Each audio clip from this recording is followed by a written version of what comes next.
Welcome to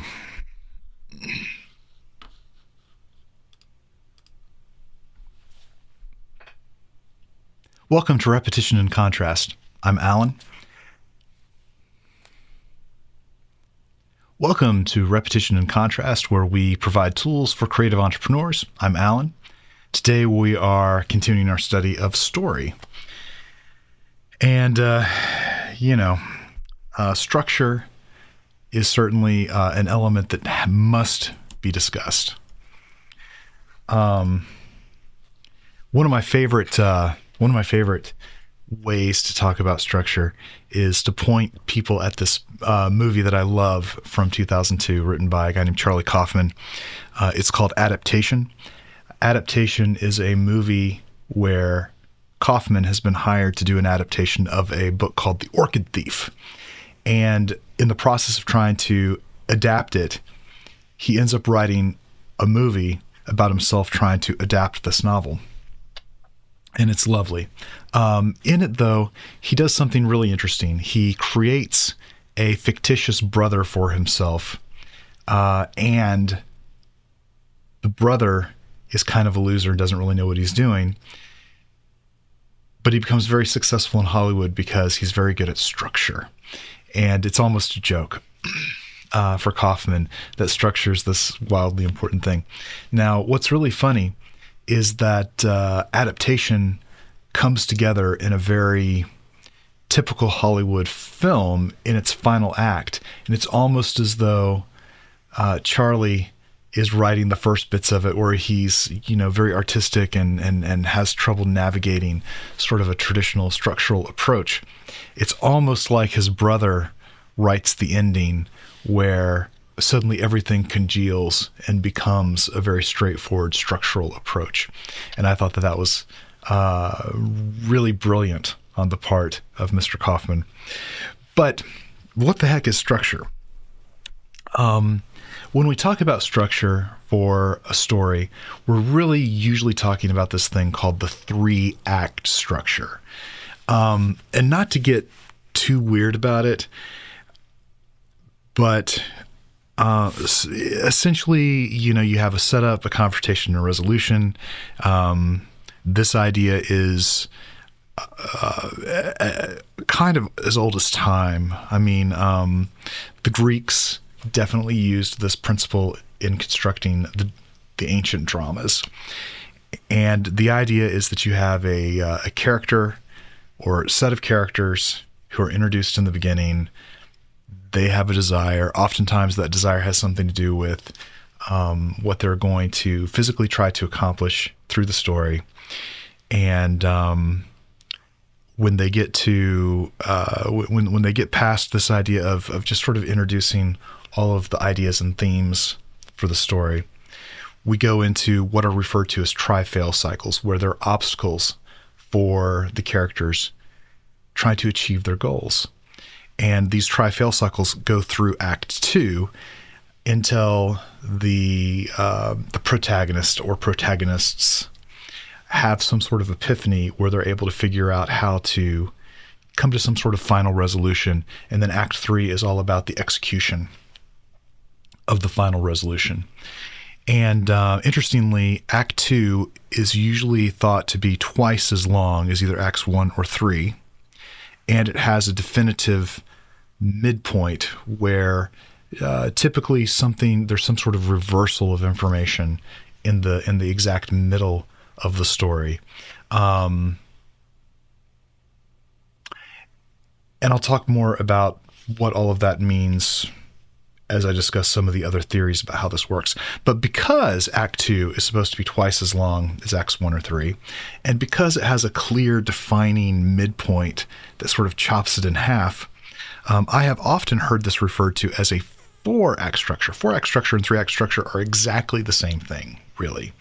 The difference is that in the 4-act structure, you actually make a distinction between the first half of Act 2 and the second half of Act 2.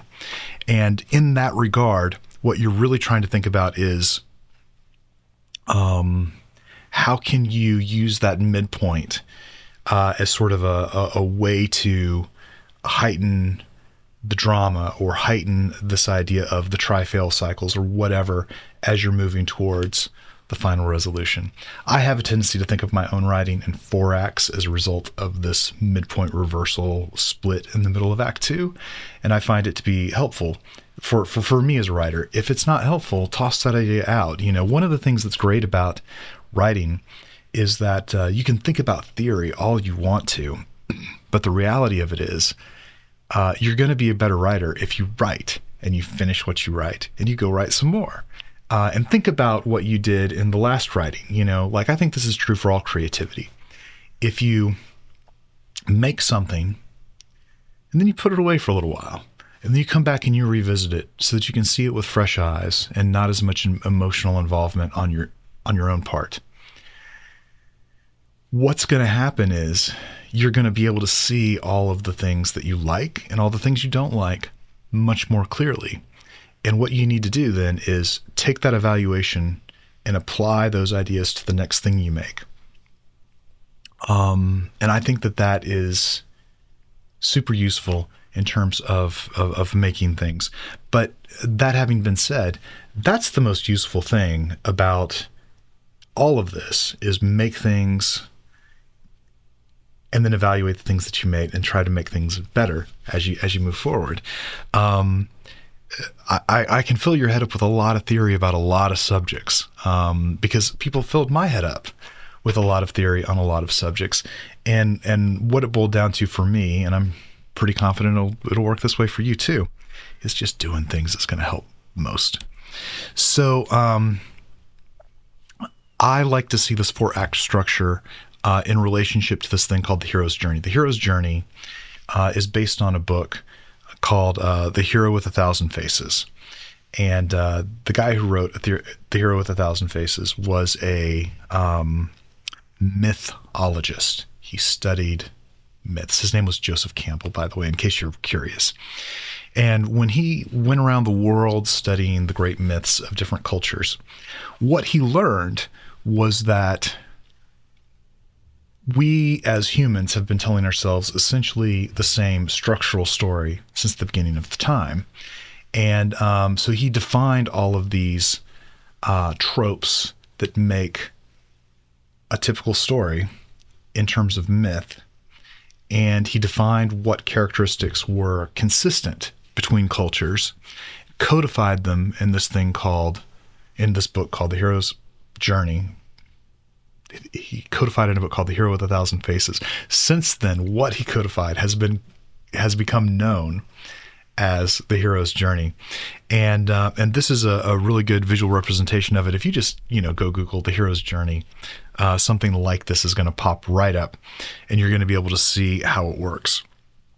The idea is that you have, you begin the story with a hero who has a desire but lives in his normal world. And in the process of living in the normal world, something happens that puts the normal world into stress or chaos. And what he's really trying to do is achieve new balance, right? He's trying to get the world back to a place of equilibrium. And in the process of that, he meets a mentor. Sometimes he realizes he's the one who has to do the work to put the world back in equilibrium. And usually he tries to reject that call to action. And then basically, oftentimes there's some sort of test that convinces him that he does in fact need to take on this task. And usually he's very successful with the very first test or very first set of obstacles that come his way. And that's there to sort of embolden him or her to go forward with the quest, because then what happens for basically the next 2 sections, the second act, is the hero fails a bunch of times. He tries to achieve a transition to either achieve new knowledge or get back to the state of equilibrium or whatever. And as a result, he keeps failing. And these attempts to succeed and failures are called try-fail cycles. Now, sometimes he or she will experience minor successes along the way. but the major success usually doesn't occur until the final act. And oftentimes, at the middle of the story, there's some sort of giant emotional reversal that changes the way that we perceive everything about the story. And oftentimes, as we approach the final act, there's some sort of death or death of hope, death of dreams kind of situation where either someone close to the character or the character himself experiences death or experiences something very like death.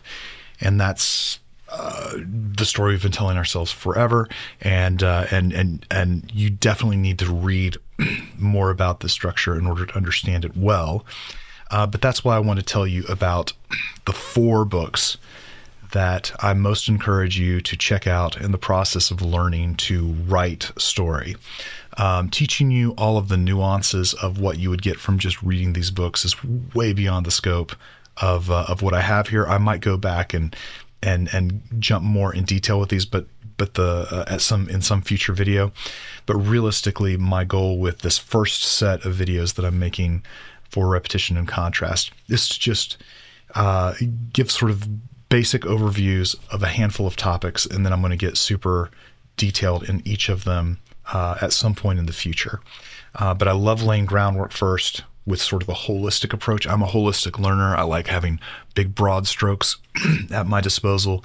And then it's easier for me personally to break them down into smaller chunks instead of like giving you, a gazillion bits of information about a tiny chunk of something, but you don't understand how it works in the big picture. So I like big picture first, then drill down. Right now, this is super broad strokes, big picture kind of information.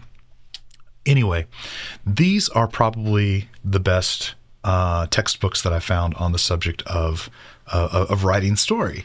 And my favorite one, in fact, is Robert McKee's story. I think that it's the most well-rounded book on the subject, and I think that Robert McKee did an amazing job with his books on writing that would give anyone all of the information that they need in order to write. In fact, I would go so far as to say you probably don't even need these others, but I do want to tell you what's strong about each one of them. Save the Cat. What's really great about this book is, even though I don't think it's as thorough as story, what is great about it is that it really attacks an idea called the log line. When we write story and we're trying to communicate what our stories are about to people, a lot of times having a single sentence or a short paragraph to help people understand what our story is about is really, really informative. And he puts a lot of energy into helping you craft that log line so that you can just talk about your story in an effective way quickly. And he believes that having that simple statement, that big overview, before you get into trying to construct the rest of the story, will help inform you as to how to write the rest of the story most effectively. It gives you sort of tunnel vision on how to write systematically. And I think that is a fantastic way to go about it. And that really, really works for some people. And for some people, they can't even understand the crazy detail that Robert McKee goes into, but they really, really understand this log line approach of Snyder's. And so I encourage you to check it out and see if it's for you. The next one that I want to talk about very briefly again is Sid Field's screenplay. What's great about Sid Field's book is that he really does a great job of talking you through the concept of the 3-act structure in a very digestible way. I am giving you broad strokes on what the 3-act structure or the 4-act structure, whichever you want to call it, is. But I think that Sid Field's book dives into it in a way that is very meaningful. And again, some people, they read this book and they're like, oh, that's what I needed. And now that they're off to the races, and I think that for some people, that's all they need. And very similarly, The Writer's Journey, the Vogler book, is a deep dive on the subject of how to apply the concepts that we just talked about from The Hero with a Thousand Faces to your screenwriting. And I think that's fantastic. I'm talking about it as though it's mythic structure, and that's what he calls this mythic structure. And certainly the most famous use and application of the mythic structure is the dreaded Star Wars that I'm always talking about on these darn videos. George Lucas very famously used Hero with a Thousand Faces as he figured out how to tell the story of Star Wars from a structural perspective. And it was so wildly successful that that structural idea became widely used in Hollywood. In fact, there are some people in Hollywood, some decision makers in Hollywood, that if you don't have a clear, hero's journey kind of story arc, they won't even bother with your screenplay. Which brings me to a point that I want to make about that. When I first learned about this when I was in, I first learned about it years before I went to grad school. But when I was in grad school, I was challenged by a professor to find a movie and see if it used the ideas from the hero's journey. And I purposefully picked a movie that I thought would probably not utilize the ideas from the hero's journey, just so that I could, just because I was trying to be a contrarian, and I'm sure some of you out there are students just like that, and you're thinking the same thing about me, and that's totally cool. But so I picked this weird little movie called Stealing Harvard, and I was shocked to discover that it 100% follows the hero's journey. So that's my challenge for you, is go check out Stealing Harvard, or any other movie you want to, and see if it does or does not follow the idea of the hero's journey. This other slide that I had here, I just want to throw it at you real quick, is a pretty funny little bit that I see around the internet a lot, and it is a hero's journey board game. And it really points out how many stories that everybody knows utilize these principles of the hero's journey. It's got references to the Matrix and Star Wars and King Arthur and Spider-Man and Pinocchio and Aladdin and whatever. Anyway, you'd be shocked if you realized how many movies basically take this structure, apply the principles of the structure of the hero's journey, and then fill in the gaps with their own characters and own character desires. It's interestingly docile, like malleable. Like you can do so many things with the structural idea. It's really interesting. Anyway, structure is a big idea. There is an idea that I want to talk about at some point in the future called structuralism, which is a critical theory it's a literary theory, critical literary theory.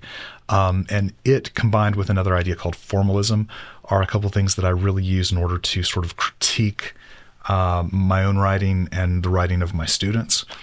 And I would love to tell you about that in a future video. But for now, just know that structure is a thing that you should be applying to your own writing.